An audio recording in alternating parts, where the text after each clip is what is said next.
Joining us now, one of the top Democrats on the House Foreign Affairs Committee, Congressman Brad Sherman from the state of California. Congressman, thanks for being back here on the Hill on NewsNation Thanksgiving week. You're taking out your time. We do appreciate it. I'm wondering what you're hearing about a potential deal for hostages and what that may or may not look like. Well, I hope very much that we have a deal. A humanitarian pause that lasted 5 days, I think, would be helpful, but the release of those Israeli hostages is just critical.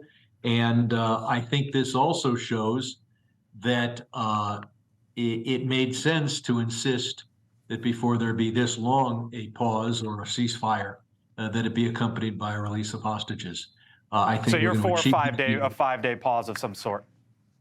I think a 5 day pause if it involves the release of scores of hostages is a fair deal for Israel. All right. I'm wondering what's going on within your party, within the Democratic Party. For example, here was Senator Bernie Sanders over the weekend. He said, quote, "The Netanyahu government, or hopefully a new Israeli government, must understand that not one penny will be coming to Israel from the U.S. unless there is a fundamental change in their military and political positions." That is conditioning aid to Israel, Congressman. I know he's not a Democrat, he's an independent, but we all know where he lies on a lot of these issues.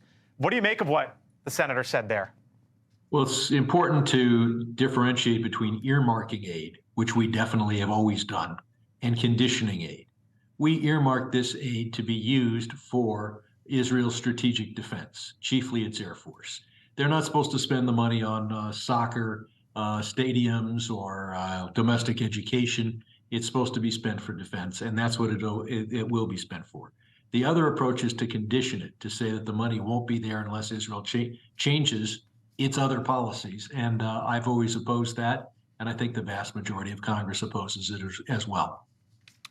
What's going on within the Democratic Party, sir? Because, you know, Senator Van Hollen, I'll show you a couple headlines here. Van Hollen calls on Biden to, quote, "speak more clearly on civilian casualties."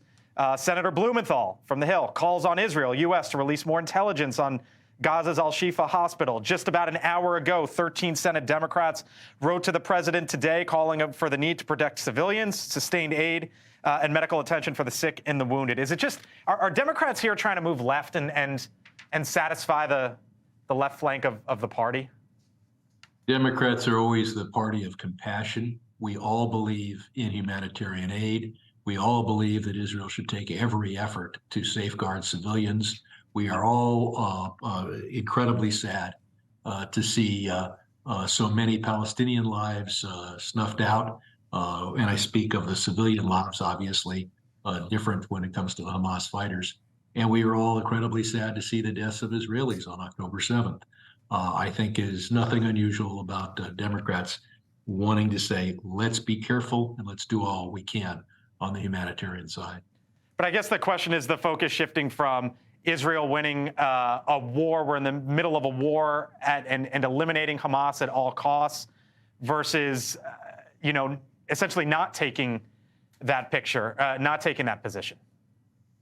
The vast majority of both the Republican and Democratic parties want to see Hamas snuffed out. But we want it done carefully. We want it done with us providing food aid and other aid to Palestinians. And I think that can be done. I think Israel has done an outstanding job of weighing with each military action the civilian effect and the military effect. Keep in mind, when we bombed North Vietnam, we never provided warnings. When we waged war against Nazi Germany and Imperial Japan, we never provided fuel to them. We tried to prevent them fuel themselves.